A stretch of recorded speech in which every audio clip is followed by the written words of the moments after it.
Assalamu alaikum. Welcome to Al-Tamimi and Company. I'm Assam Al-Tamimi. I'm the chairman and the founder of Al-Tamimi and Company. And I'm proud to be among yourself here, and you're very welcome at our new offices. We relocated here in this buildings last summer during the COVID, so we were very brave in trying to invest to new premises during the COVID situation, which is over. But we're very, very happy here and very happy to host the UAE Africa networking group. And we actually, as a law firm, Africa is very important in our radars and our business. And I have a few of my colleagues and partners in the firm, including Thomas Schneider, who are looking after our African practice. If you have heard in the news, we just actually acquired a business and got into business with a very leading law firms in Morocco, Casablanca. So that's basically the second move for Al-Tamimi and Company in Africa. Now in North Africa, we have a wonderful growing office in Cairo.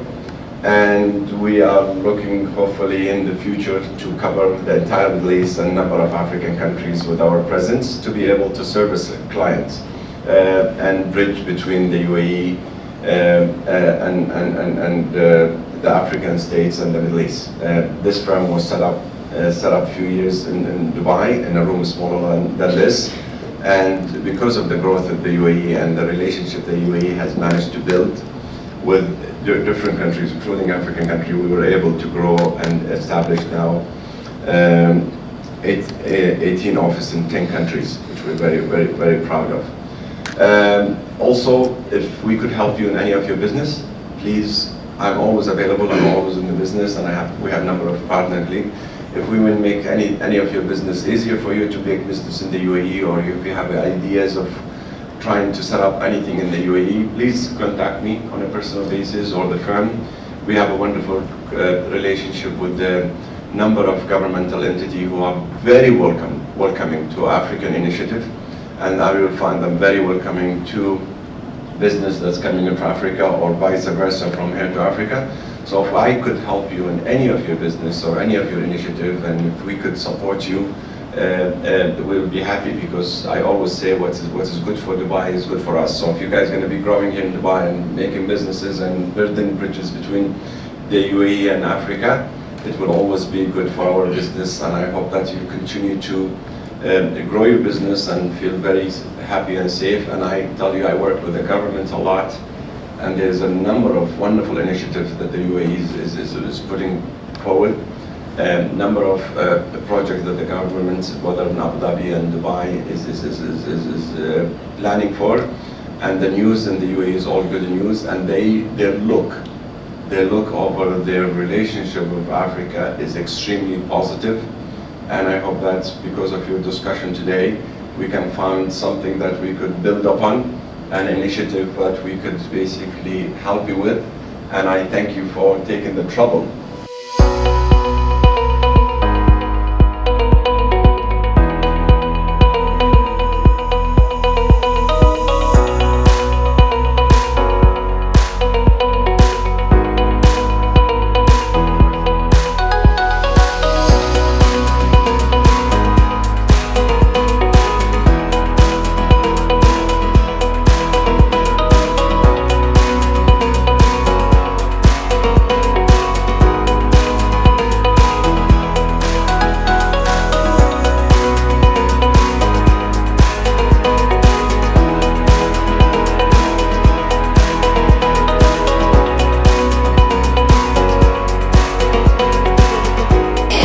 Good afternoon. This is Owen Sanchez from Retail TV, and right now we are here at the office of Al-Tamimi in the Central Park Tower in Business Bay.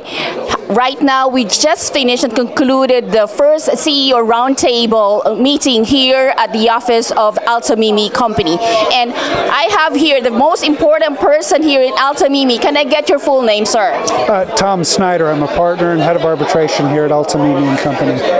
Right. Okay. So what could you say about at the just finished event right now of the first CEO Roundtable here in your office? We were really pleased to take part in this. I mean, we are seeing more and more of our clients going into Africa, investing in Africa, trading in Africa, and it's a real opportunity for us to take part in an event like this. Right. So any particular reason that you've had created this kind of platform for everybody to meet up, like most of the CEO all over here, as I could see, and it's full packed of people who have attended this first CEO Roundtable that you had organized? Yeah, I think networking is really important, getting different ideas, viewpoints, stories and experiences about what's going on in the continent, the challenges, the issues that businesses are facing. There are tremendous opportunities on the continent, but we need to know the full picture. Right. So I've seen the success right now. So what will be the next plan that you have for the next roundtable? Are you having this as a monthly, weekly, or what's your plan? We have to know that so that the televiewers could, at least able to follow you. Yeah, well, we certainly hope this is the first among many. We're still ironing out the details and hope to be able to report on that soon, but we really do expect this to be only the beginning. Right, okay. So any future activities or any plan that you would like to expand your office in Altamimi within the African state, and currently where is your office right now in Africa? So we are originally a Middle Eastern based law firm. We are really the only truly regional Middle Eastern law firm, but we already have offices, 2 offices in Egypt, in Cairo and Port Said, and we just opened an office in Morocco, in Casablanca in April of this month. So we are very much in the process of opening bricks and mortar spots in North Africa and developing networks and contacts in sub-Saharan Africa, and we'll see where it goes from there. Right, okay. So just to give the televiewers the idea on how you could possibly help the new businesses in Africa, what kind of services that you could provide immediately, and how many number of headcounts do you have right now currently in this office? Well, firm-wide we have nearly 400 lawyers across the region and in North Africa, probably about 200 of those here in the UAE. We're a full-service law firm. We do corporate commercial work, we do employment and labor issues, litigation, disputes, arbitration, so on and so forth. So it really runs the gamut. We work with a lot of investors going into various jurisdictions. So I can see a big business here. Okay, so hopefully you could, I'm giving you this platform to call out all those startup pays companies who's intending to invest likewise both ways in UAE and Africa to be able to contact you. You could tell us all about that and how they will be able to contact you, how they will be able to get in touch with the services of Altamimi. Probably the best start is just tamimi.com. We are available on the website. You can reach us by phone. Like I said, offices across the GCC region, so we're easy to find.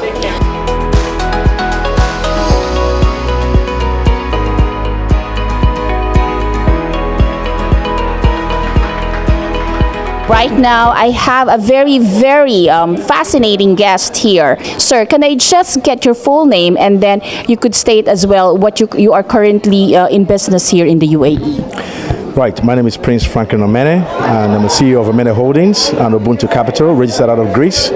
We are a venture capitalist. We focus in project development, finance, equity, and also we've just gone into bridging finance for traders in Africa. Just trying to bridge that barrier between the African continent and the rest of the world. Doing that out of Dubai. We've been in this city, lovely city, since '91, and they've given us a platform to really, really showcase that it is possible. We are riding on the back of Sheikh Mohammed's principle that says impossible is nothing, and you focus, you can achieve it. That's right. So we're here, they've given us that opportunity, and we're taking advantage of it. I'm a Pan-African, so my core focus is to bring investment to Africa. Anything that has got to do with the continent, count me in. And that goes from infrastructure, renewable energy, biofuels. We are thinking about changing the narrative of creating entrepreneurs, not just creating jobs. We believe if you create one entrepreneur, you would have created 3, 4, 5 jobs. So our focus right now is creating entrepreneurs, and we're doing that in the agriculture sector, where we're promoting vertical farmings. We're encouraging people to grow green, whereby we can export out of Africa to the wider global community. Correct. And taking care of food security. We're members of United Nations Global Compact. Right. So we're also supporting the UN 17 Sustainable Development Goals. Right. Over the years, with knock on wood, we've been very successful in what we do. Definitely. We have a passion in what we do. And right now, we want to bring people, investors, real investors into the continent. And like I mentioned during the Roundtable panel, it's a challenge going from north to west, south to east in Africa. China is doing the Silk Road, but you can't drive on that road from Cape Town to Cape Verde. Right. So we're talking about logistics, air travels, and trying to see how we can bridge the finance and make it easy to travel, and also a platform for investors and for young entrepreneurs to grow. Correct. That's wonderful. Okay, so what's the take home and probably some kind of suggestive solutions of the current situation right now in Africa, where you could see yourself to be a contributor? Basically, there is a lot. For me, I classify myself a diaspora because I live out of the country. And diaspora are very unique entities. I use that word entities because one person diaspora can be, it's not just a tree. That's right. Okay? Yes, it takes more than one tree to make a jungle. Right. Now, for me, what we're trying to do is to bring in the interested investors to make them understand that there is a lot in Africa that they can benefit from. That's right. Today, Elon Musk is Elon Musk. Why? Because of Tesla. What is Tesla? Correct. Tesla runs on batteries. Yes. How do you get those batteries to work? Africa. That's right. Congo has 60% of the world cobalt. So what does that tell you? Africa is where to be. We have what it takes. We just need to fix our infrastructure, get the right leadership in place, and that is what we're doing from the diaspora. Try to bring in those interested parties to come into Africa and harness that opportunity, untapped opportunity. Yeah. Okay, so this is the message we're trying to convey to the global community, right, and to make them understand that Africa yesterday is not Africa today. We've come a long way, definitely, and we're proud to be here. We're here to stay, and we have a lot to give to the world.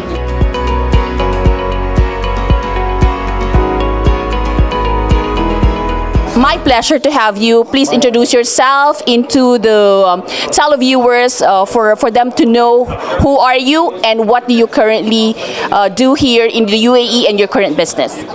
My name is Dr. Mustafa Sasa. We are based in Dubai since 1958. My father started business in 58, which is still up and running. And by the blessings and the grace of His Highness Sheikh Rashid, father of Sheikh Mohammed, we are exempted from sponsors since 1958. So this is a privilege and honor we have this. Currently we are into trading, manufacturing, services. We have one manufacturing JVP unit in USA, in California, and 2 units in India. So we manufacture GPS tracking device in US, herbal cosmetics in India, and we manufacture a very unique writing instrument. We make pencils made out of waste newspaper. So yesterday's newspaper is today's rubbish, and today's newspaper is tomorrow's pencil. So, this is a very unique writing instrument, and we have an equally big service division in that we do dispute resolution in freehold properties. We do succession planning for large size family run business. And as I've done my PhD in leadership, and prior to that I did 2 masters in emotional intelligence and criminology. So I am a businessman and industrialist turned coach. Great. That's a very, very lengthy profile of yourself, and congratulations for all those achievements. Sir, what's your take home right now as we had just listened to all those upcoming, projects out of Africa, and what kind of take home being yourself as a businessman here, listening to the talks earlier? See, Africa, like we say this, that Africa, the coming era is of Africa, because Africa is the richest continent by far. Yes. And you name the country, they are so rich in all precious, semi-precious minerals, and the land over there is also so fertile. Right. And so this, but it's an unfortunate thing that the switcher of power from the colonialism to the democracy didn't bring much changes in Africa because of the political system and the corrupt system it prevailed. But what I see now is that there is a political will among the leaders in Africa to change, most of them, and that was very much visible in their visits in Expo. And Expo gave Africa as one of the highest mileage in terms of showcasing their opportunity, leveraging from the global connects and the projects what they have. So Africa has the next years, the next century is of Africa. And I have done, a lot of, we do business in Africa for more than 30 years now.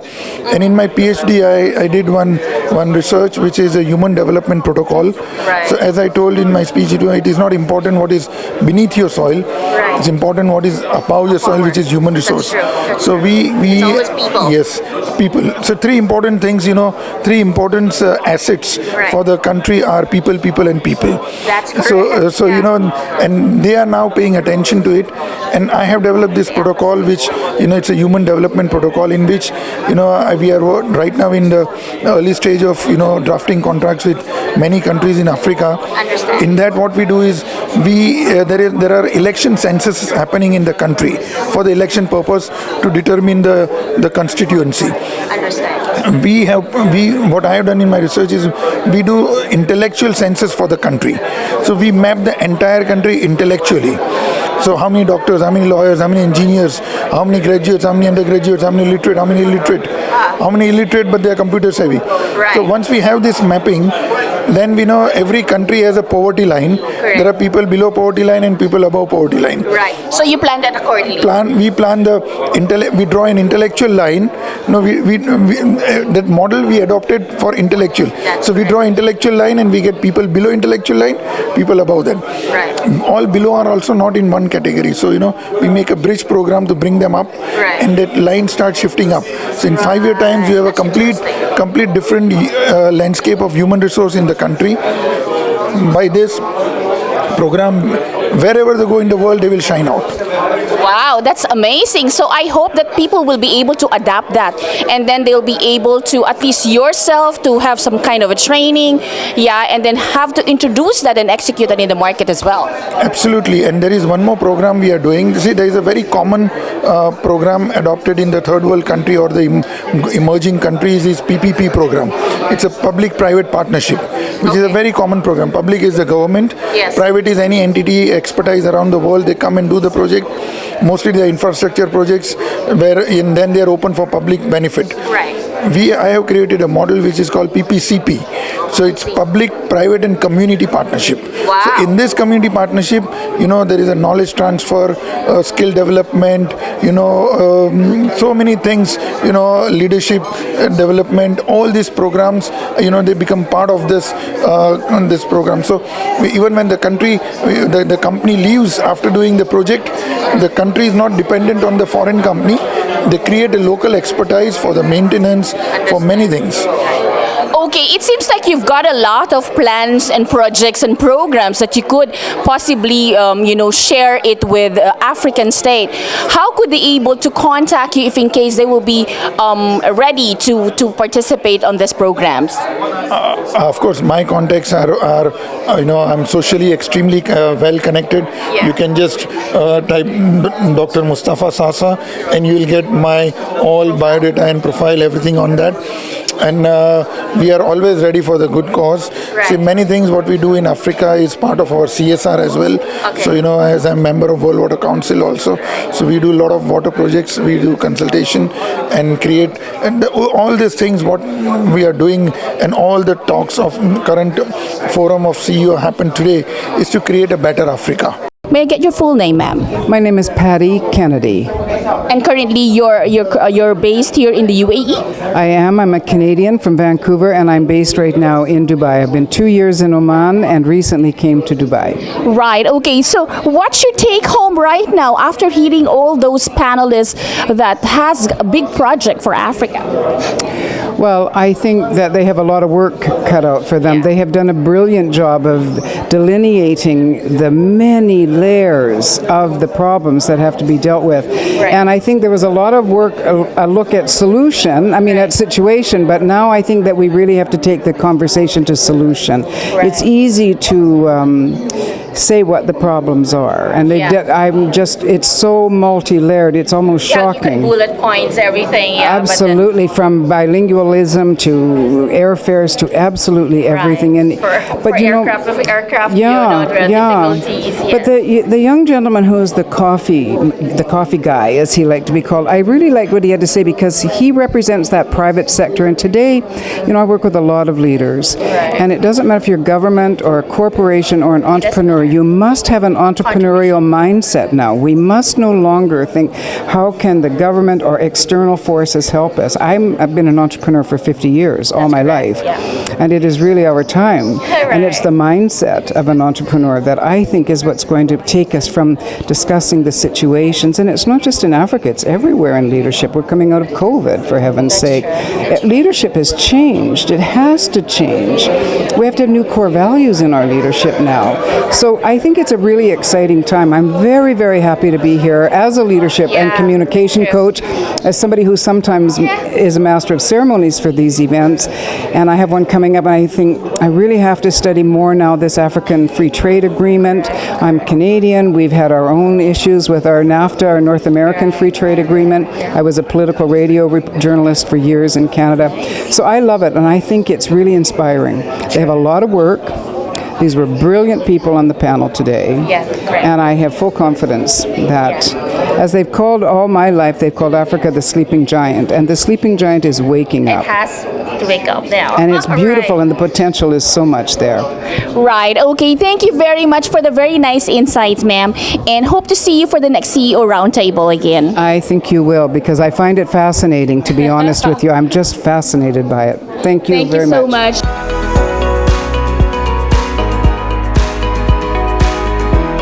Sir, can I get your full name and your current participation here in this event?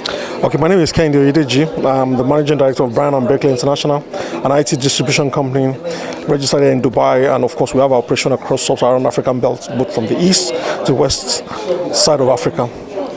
Okay, so what have you learned so far while listening to all the talks from the panelists and all the comments from the different side of Africa within the group? So interestingly, it's a subject that I love, and that has created a burden in my heart on the need for Africa to unite and move forward as a common frontier for development and also integration. So the topic here actually resonates with the dream for Africa that I have, and interestingly, the discussants they've said all what needs to be said, and I think action needs to be taken. We need to move Africa forward. Africa has got the resources, both human resources, the material resources, financial resources, everything is all there. And trust me, we need to take the bull by the horn now. This discussion, I believe, is not going to stop. We have to continue it, we have to move on with it, and we have to take deliberate action, to ensuring that Africa develops, its potential, as it were. Right, so you have seen the future of Africa here. 100% there is future in Africa, and the truth of the matter is the only continent you can make double-digit profit is in Africa, not anywhere in the world. So investors should start thinking on how to position to hand the value in Africa. Yes, it doesn't go without saying that there are political problems in Africa. It's always there, but I'm sure with deliberate and focused approach, that can be absolutely, and we can actually take Africa. Africa can actually compete at the level across with other continents, as it were. That's correct. Okay, so is there anything else that you would like the televiewers to know about yourself, or what contribution you could provide to have this kind of a success specifically in Africa? Are you coming from the same base from Africa region? So yes, I'm coming from Africa. Yes. I'm 100% African. Yes. And I want country? to Nigeria. Nigeria. Yeah, and I want to encourage African businessmen. Please don't think local. Yes. Think global. Yes. Think global. Global within Africa, global, Europe, Asia. We have the same competitive energy and potential to be able to position. Right. We need to leverage our network and resources across to be able to do that. We must be focused, we must be dedicated, we must be committed to give value. More importantly, African businessmen should focus on value creation. That's right. When you do that, then you're able to deliver the quality that is expected, and there will be adoption at the end of the day. Everybody wants excellence. So Yes. regardless of your race, gender, or where you come from, Yeah. the moment you have the value mentality, then you're ready to compete at the global level. So hello, my name is Barry Harwood. I'm the International Director and the lawyer for UK Residency. We're a global company. We're based out here in Dubai in our international offices, but we've got offices all over the world, including Africa, which is our reason for being here today. Okay, so why made you so interested to attend the CEO Roundtable today? Well, because most of our clients, or a large proportion of our clients, are all from the African countries, Nigeria in particular, but all across the West African countries, where they're seeking new passports, new residency, and new futures for their children and their families. Right. So meaning to say, this is an event for you, or a great platform for you to, of course, basically network, and then for you to be able to see as well what will be the future of Africa in the next common months, and successful future as well. Yes, we want to learn from everybody else that's here. It's a multicultural event. It's very diverse. We've been impressed by the quality of the speakers and the panel, and it's a wonderful event to have. Now, what we can do is we can learn from people's experiences in Africa and hopefully build our products better, so that if they wish to live somewhere else and have a second home or a second residency, bring their children up in another country, have another passport, they can do it and they can approach us. Right. So what's your main services currently? Is I have always heard that you are arranging people in terms of residency, and you're helping them out to have another passport in the future. Yeah, so we arrange not just only the residency and the full citizenship in the UK, direct foreign investment to the UK, but also into the UAE. Right. So we do it in reverse as well, because many people find this country a wonderful place in which to invest. Definitely. And it is, and I've lived here for over a year and I thoroughly enjoy it, but also they want the choice of travel. Now the pandemic is coming to an end, of being able to go to any country, set up their family, set up their business, and live very happily in different jurisdictions. So we do passports, we do a full concierge service, and we do the residency itself, an inward investment business set up into the UAE. Correct. Actually, when I'm having this panel earlier, and then all the discussions, we've heard several challenges that most of the other Africans were able to experience recently. So do you happen to think of any kind of solutions that you could possibly help them out? Yeah, so I think what Africa could do is it could look to its European counterparts. Although the UK has exited the European Union, it's still a member of Europe, in the sense that we share a lot of the values still, and one can see that in the recent conflicts around the world, where Europe has come together and the UK is part of that, as well as the United States. But putting politics to one side, we are very concerned that Africans also have a safe place in which to flourish and grow. And I think we heard today how many resources, how rich the African countries are, both in diversity and talent. And that's an area that we wish to support. I was in higher education and teaching for many years. I taught the barrister's course and the solicitor's course for lawyers, and I've been a lawyer for 24 years. So I know how much the higher education system is a premium to many people from the African countries who send their children overseas to the UK universities. I think even UAE has done the same thing, and most of the African states as well have been doing the same thing to get much more higher, education for their children. This is what they're getting as a next possible future exits or a new exploration for their family. Yes, I agree, and I think the UAE is now trying to lead the way in so many areas in terms of its economy, in terms of its education. Only recently this week there was a brand new strategy announced for education, and so it's a great place in which to invest. It's a very safe country. It's a wonderful place to bring up a family. So you can see that people are now much more mobile and wanting to move to different parts of the world for all sorts of safety and health and educational reasons. Right, okay, so this is your time right now to call up, or at least to tell everybody on how to be able to contact you, if in case they will be able to require your assistance in such a thing that you've just mentioned right now. Yeah, so we have a group of companies, UK Residency, so we have a website, UK Residency. We also have a website called Blackstone Citizenship, so we're doing the reverse investment but into the UAE, and my law firm, Harwood Law International, is an international law firm but operating from the UK. So I provide expert advice in the UK, but I can also connect other people that want specific advice in other areas of law, and the full concierge service as well. That's part of the umbrella of companies that we have, including real estate into the UK.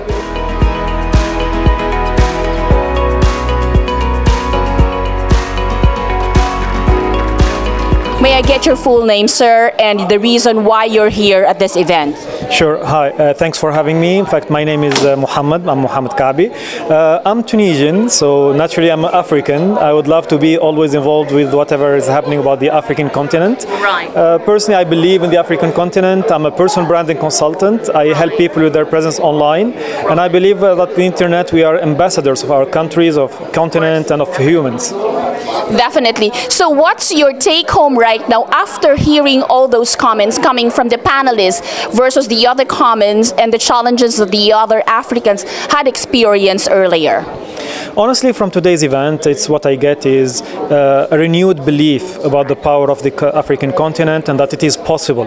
When we put all of our hands together, I mean, we can achieve things that people didn't see before. So mostly this is what I got from today's event. Right, okay. So are you having this event, you feel that it will be helpful for Africa to get their better future? 100%, because the first step is to get together. And it's with these kind of events that we do get together and we can work together.